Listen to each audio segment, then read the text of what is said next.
Bonjour à tous, merci de me rejoindre pour ce premier numéro d'Un peu d'histoire. Alors, Un peu d'histoire, qu'est-ce que c'est? Eh bien, comme le nom le suggère, c'est une chaîne qui sera dédiée à la publication d'entretiens que je réaliserai avec des auteurs, des professeurs et autres historiens, et qui porteront donc sur différents aspects ou différents événements de notre fabuleuse histoire. Pour cette première édition, j'ai choisi d'aborder un épisode de l'Antiquité, à savoir la conquête par Rome de l'Italie. Donc, petit élément de contexte, l'action se situe au 3e siècle avant notre ère. Donc Rome qui a déjà battu ses voisins latins, puis qui a vaincu les Samnites, donc un peuple d'Italie centrale, se retrouve donc à faire face au dernier obstacle à sa conquête de la péninsule, à savoir les Grecs qui occupent le sud de l'Italie. Et c'est donc de cette confrontation qui aboutira à l'intervention pour la première fois dans l'histoire de Rome d'un général étranger, à savoir le fameux Pyrrhus. Donc, je n'en dis pas plus, je vous laisse découvrir l'entretien, enfin plutôt la première partie de cet entretien, qui va donc être divisée en 3 parties. D'ailleurs, je remercie encore une fois le professeur Le Boec qui me fait l'honneur de sa présence et de répondre à mes questions. Si vous avez vous aussi des questions donc, suite à cet entretien, n'hésitez pas à rejoindre le Discord et à les poser. J'en sélectionnerai quelques-unes que je soumettrai au professeur dans une prochaine vidéo. De plus, en description, vous pouvez retrouver un lien vers une fiche récapitulative, hein, donc une fiche de synthèse. Hein, c'est un PDF qui fait 2-3 pages et qui récapitulera les informations essentielles de la vidéo. Et enfin, vous pouvez également trouver toujours dans la description le lien vers un QCM, donc très court, hein, une dizaine de questions. Voilà, ça peut être un petit moyen ludique de vérifier ce que vous avez retenu de la vidéo. Sur ce, je n'en dis pas plus. Très bonne vidéo à vous. Euh, N'hésitez pas à me dire dans les commentaires toutes les remarques que vous pouvez avoir pour améliorer ces entretiens. Je vous remercie et à la prochaine. Au revoir.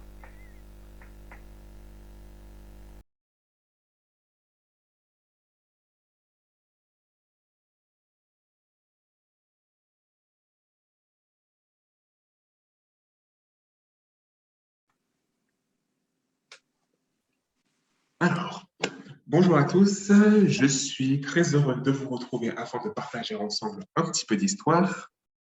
Pour ce premier entretien, j'ai le plaisir et l'honneur de recevoir Yann Le Brec, professeur émérite à la Sorbonne et spécialiste d'histoire militaire romaine. Professeur, bonjour à vous. Bonjour à vous et aux personnes qui nous regardent. Merci bien, merci beaucoup d'avoir accepté mon invitation. C'est un Euh, plaisir. alors, le sujet du jour va donc être les guerres de Pyrrhus. Mais avant ça, je vais présenter votre ouvrage qui m'a servi de support pour préparer cet entretien. C'est donc, hop là, j'ai partagé pour que. euh, voilà, donc c'est Histoire des guerres romaines, donc aux éditions Talandier, disponible en version digitale, donc pour tous les nomades comme moi, et également disponible en version physique, hein, je suppose. Donc, avant de se lancer donc, dans les guerres du Pyrrhus, peut-être vous souhaitez nous dire un petit mot sur cet ouvrage. C'est un ouvrage qui n'a pas d'équivalent, qui n'a pas été déjà écrit par quelqu'un d'autre. C'est tout à fait nouveau, tout à fait inédit. Et d'une part, et d'autre part, pour cette raison, ça m'a demandé beaucoup de travail, puisque une période qui couvre 12 à 13 siècles d'histoire, hein, c'est ce qui est énorme, car évidemment, au tout début et à la fin, les situations étaient extrêmement différentes. Alors, c'est un petit peu un pavé, puisqu'il fait presque 800 pages, mais j'ai été très flatté d'un compte-rendu qui a été publié par un grand quotidien, Le Figaro pour ne pas le nommer, et dans lequel l'auteur du compte-rendu dit que au départ, ça lui avait paru un pavé illisible, et puis finalement, il est arrivé, il l'a lu jusqu'au bout parce que ça l'a intéressé. Donc, j'espère que ce travail pourra intéresser beaucoup de lecteurs. Et bien entendu, pour ceux qui travaillent sur l'histoire romaine ou sur l'histoire de la guerre en général, je pense que ça peut apporter des éléments de réflexion. Complètement. Et je rejoins tout à fait l'avis du journaliste. C'est vraiment, alors c'est vrai que c'est un gros livre, mais très intéressant et écrit de façon très claire, qui se lit vraiment de façon très fluide. Donc vraiment, je le recommande à tous nos auditeurs. Merci. Alors, hop. Donc, le sujet du jour, c'est la guerre de Pyrrhus. Donc, rapidement, une petite introduction sur le personnage. Alors, tout commence en moins 323. Donc, on est au 4e siècle avant notre ère. Qu'est-ce qui se passe en moins 323? Eh bien, Alexandre le Grand décède à Babylone. Cet événement donc, marque le passage de la période dite classique à la période dite hellénistique. Période qui sera marquée par l'affrontement entre les généraux d'Alexandre pour le partage de son empire. C'est ce qu'on appelle la guerre des Diadoques. Et c'est donc dans cet Orient déchiré par les luttes entre factions que naît Pyrrhus, aux alentours de moins 318. Donc, qui est-il, ce fameux Pyrrhus? Il est donc un lointain cousin d'Alexandre, et surtout, il est le fils du roi de l'Épire. L'Épire, c'est un petit royaume de Grèce continentale qui correspondrait aujourd'hui au territoire de l'Albanie. Oui, donc ce n'est pas dans la Grèce, hein. Non, c'est la Grèce continentale. Mais oui, c'est pas la Grèce actuelle, effectivement. Ce n'est pas la Grèce actuelle, ni même la Grèce antique, hein. Les Grecs ne considéraient pas que les habitants de l'Épire, qu'on appelle les Épirotes, étaient leurs frères ou leurs cousins, hein. Ils les considéraient comme des barbares. D'accord, ok, super intéressant. Merci beaucoup pour la précision. Donc, lorsqu'il a 2 ans, il est tout jeune, son père est tué. Il va donc passer une bonne partie de sa jeunesse en exil, hein, donc en Illyrie, en Anatolie et en Égypte. À 17 ans, il va faire montre de sa bravoure en participant à la fameuse bataille d'Ipsos. Donc, il s'inscrit toujours dans le cadre des guerres entre Diadoques. Et puis, quelques années plus tard, il va pouvoir se rétablir sur le trône de l'Épire. Donc, je saute encore tout un tas de péripéties pour arriver 15 ans plus tard à son intervention en Italie. Donc, qu'est-ce que c'est que les guerres de Pyrrhus? C'est donc un conflit qui va s'opposer Et la guerre Pyrrhus. il n'y en a qu'une seule. Pardon? Il faut mettre au singulier la guerre de Pyrrhus, hein, il n'y en a qu'une seule. Enfin, non, c'est une guerre avec plusieurs batailles, c'est vrai, vous avez raison. En Italie, forme un seul conflit. D'accord, pas de souci, vous avez raison. Donc, la guerre de Pyrrhus, je précise bien, qu'est-ce que c'est? C'est donc un conflit qui va s'opposer Pyrrhus, roi d'Épire, à la République romaine, de moins 280 à moins 275. Donc, ce qui va me permettre d'aborder ma première question. Donc là, professeur, on parle d'un conflit qui a lieu au début du IIIe siècle avant notre ère. Exactement, de 280 à 275. Exactement. Donc, du coup, de ma question, eh bien, quelles sont les sources dont disposent l'historien pour étudier des événements qui se déroulent aussi loin de nous dans le temps? Alors, puisque nous parlons de Pyrrhus, je vais d'abord faire une remarque un peu cuistre, mais enfin, je suis payé pour ça, j'ai été payé pour ça. Il y a une très bonne thèse, un très bon livre de Pierre Lévesque, Pyrrhus, roi d'Épire, de Pierre Lévesque qui est décédé, hein. C'est un livre qui est ancien, mais qui garde toute son actualité. Alors, pour étudier cette période, que ce soit les guerres de Pyrrhus ou d'autres, nous en sommes réduits à utiliser des historiens, des textes, uniquement des textes. L'archéologie n'a rien livré, ou vraiment des choses, des détails sans importance. Il n'y a pas d'inscription, pas de documents archéologiques, et rien que les textes.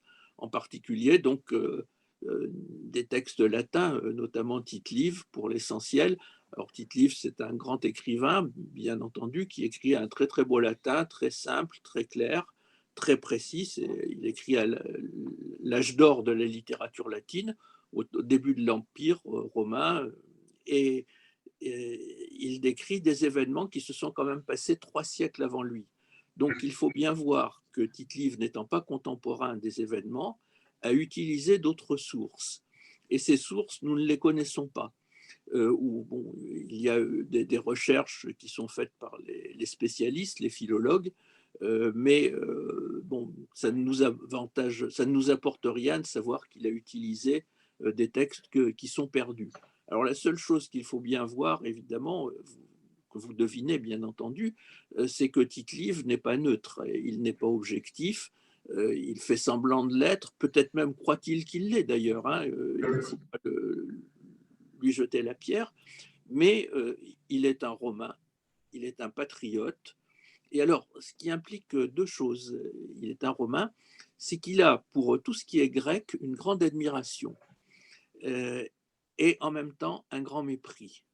Les Grecs sont vaincus, sont des vaincus. Bon, les Romains se sont emparés de l'Italie, de la Grèce, pardon, ont vaincu les armées grecques les unes après les autres, ont réussi à chasser Pyrrhus, comme nous le dirons tout à l'heure. Mais d'un autre côté, ils ont admiré la civilisation grecque, une langue qui est très belle. Tout Romain cultivé était bilingue, hein. Il parlait le latin et le grec aussi facilement, sinon il ne pouvait pas être dit cultivé.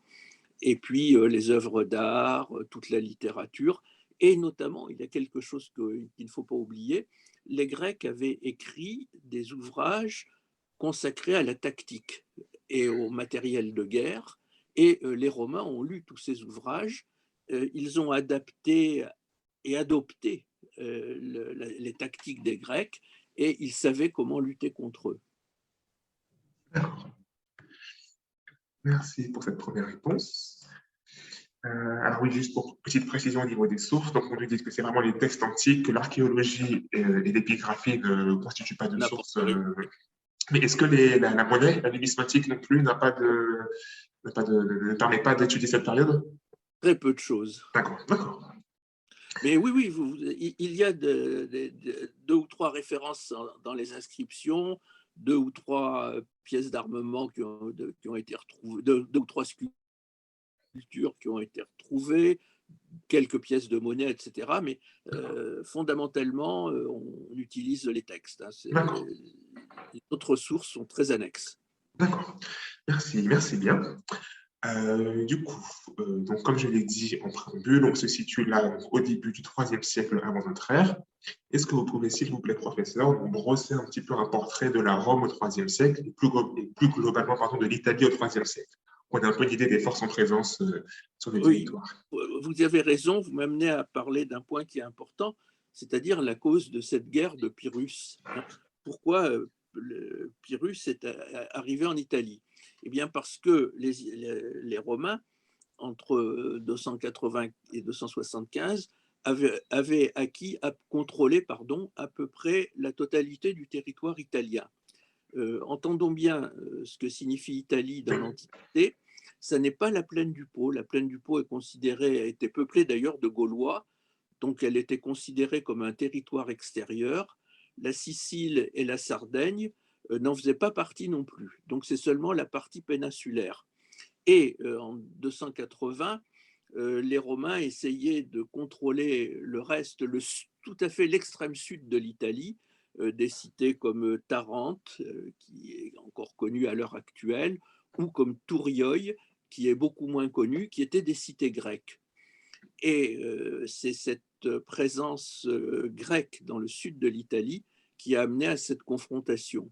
Parce que, je ne peux pas entrer trop dans le détail parce que ça ne dira rien aux personnes qui nous suivent, des cités grecques étaient menacées par des Italiens, les habitants de la région qu'on appelle la Lucanie, et ils ont demandé aux Romains d'intervenir. Les Romains ont été évidemment très heureux, hein, quand on les appelait. Ils n'avaient même plus besoin de justifier leur impérialisme. Une notion d'impérialisme qu'on pourrait développer parce qu'elle est très originale et très intéressante. Enfin, cet impérialisme a malgré tout existé, même si les Romains l'ont toujours nié. Et ils sont intervenus, soi-disant, à l'appel d'une partie des Grecs. Et les autres Grecs ont fait appel à Pyrrhus, qui était le roi d'un État barbare. Les Épirotes, pour eux, c'était des sauvages, hein, aucune sympathie pour eux, mais Pyrrhus, lui, était un souverain hellénistique, comme vous l'avez dit très justement tout à l'heure, qui était l'analogue des rois d'Égypte, de Syrie et plus tard de Pergame. D'accord. Donc, tout le sud de Pardon, et de Macédoine aussi, hein, bien entendu. Bien sûr. Donc, si j'ai bien compris, donc, tout le sud de la péninsule était occupé par des Grecs et non pas des Italiens. Et ces Grecs-là n'étaient pas unis. Donc, il y a une partie de ces Grecs qui, face à la menace justement des peuples italiques, a préféré faire appel à Rome, quand une autre partie, donc menée par Tarente, a préféré faire appel au roi des Pierres, Pyrrhus. Voilà.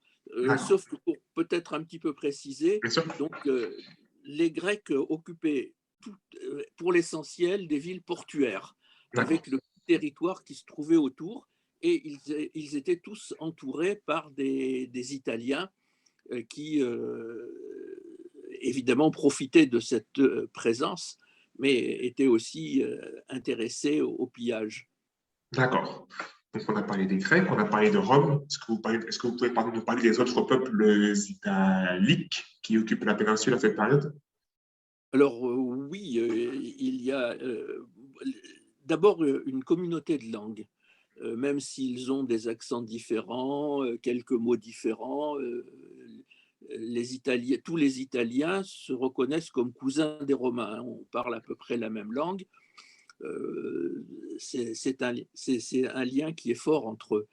Mais en même temps, ces peuples d'Italie ont un état de culture, de civilisation, si vous voulez, qui est plus ou moins avancé, qui n'est pas en adéquation avec la civilisation de la ville de Rome, qui est véritablement déjà à cette époque une des plus grandes villes de la Méditerranée, une ville énorme et extrêmement puissante.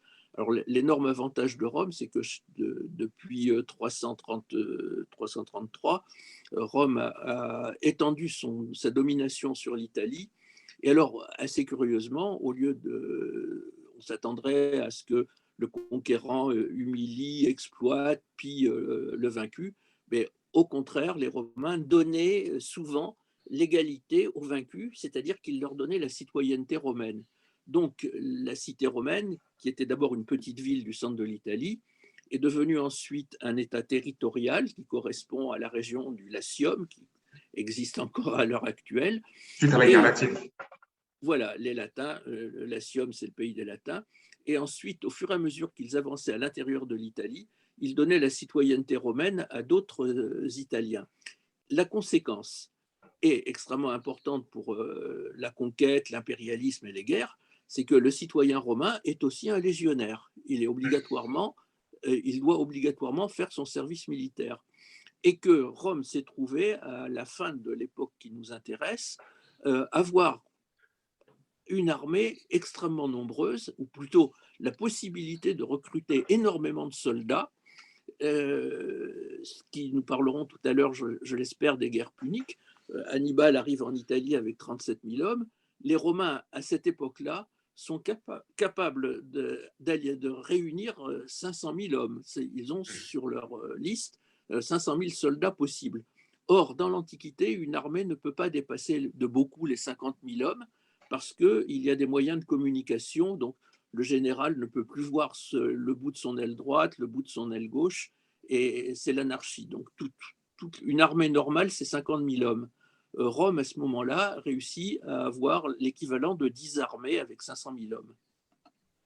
D'accord. L'analogie qui me vient à l'esprit, c'est un peu Rome se comporte un petit peu comme Majin Buu. Donc, je ne sais pas si ça vous dit quelque chose, mais si vous voulez, c'est un personnage de manga qui, lorsqu'il défait un adversaire, l'absorbe et se retrouve capable d'utiliser ses capacités. Rome, c'est un peu la même chose. Dès qu'il vainc un adversaire, il l'absorbe, il l'intègre et se retrouve capable d'utiliser militairement les capacités qui hier étaient dirigées contre elle.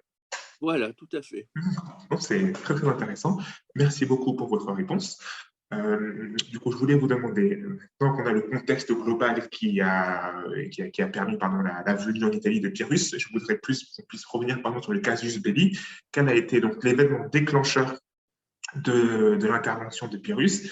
Et peut-être dans un deuxième temps, est-ce que vous pouvez revenir sur le rapport que les Romains entretiennent à la guerre, notamment en abordant les notions de bellum pium et bellum iustum, s'il vous plaît?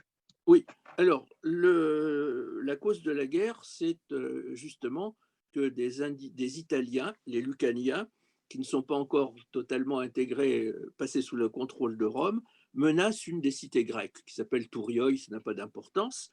Et Tourioi est en conflit avec une autre cité grecque qui s'appelle Tarente.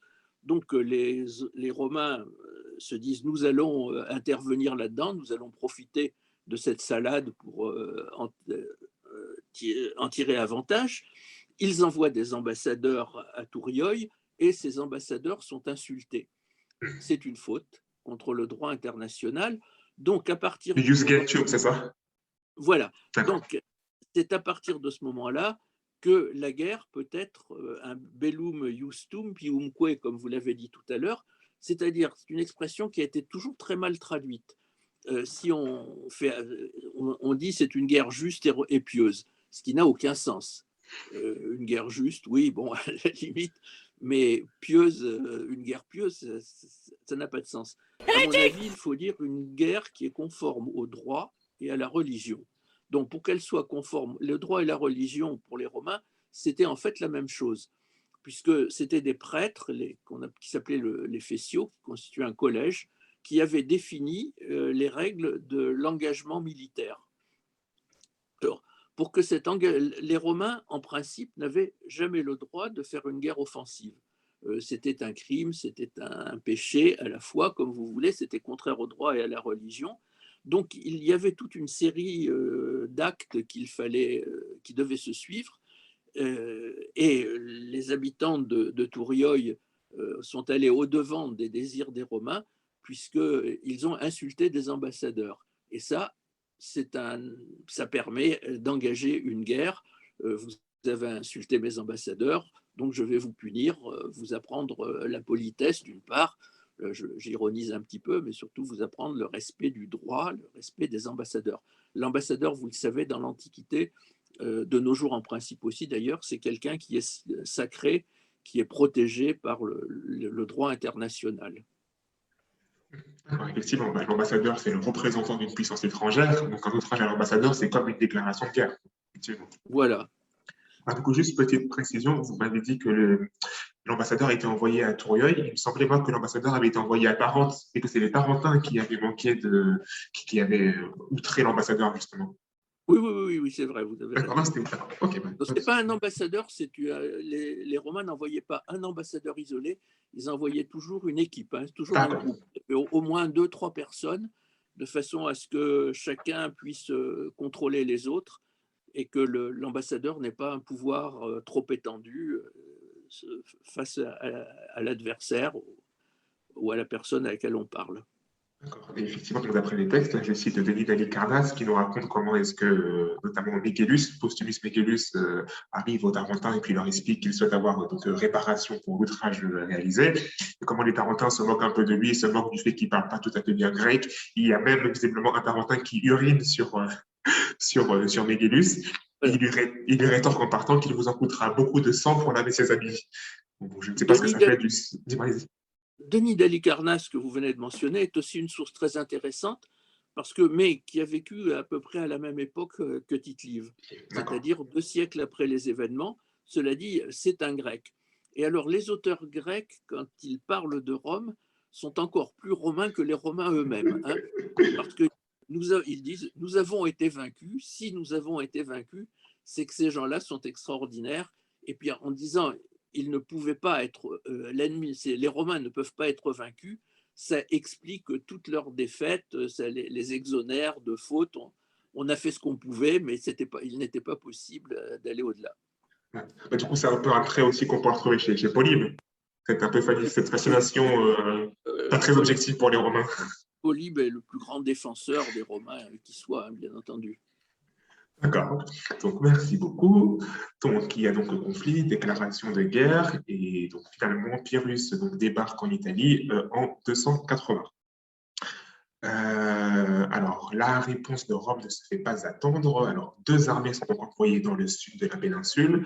Donc, la première a pour objectif d'empêcher donc, les peuples italiques de rejoindre Pyrrhus. Donc, je pense aux Samnites et aux Lucaniens. Et la deuxième armée, elle va donc directement à la rencontre du souverain Épirote. La première confrontation ayant lieu donc à Héraclée. Avant donc de parler de cette bataille en tant que telle, est-ce que vous pouvez, s'il vous plaît, professeur, donc revenir, ce que vous avez déjà fait un peu avant, mais peut-être plus préciser, revenir sur la composition et l'organisation de l'armée romaine, c'est-à-dire qui sont les soldats qui défendent Rome, comment est-ce qu'ils sont choisis, et puis surtout, quelle organisation adoptent-ils sur les champs de bataille? Alors, vous avez raison de poser la question du recrutement des soldats. Elle est fondamentale. Parce que justement, comme les Romains peuvent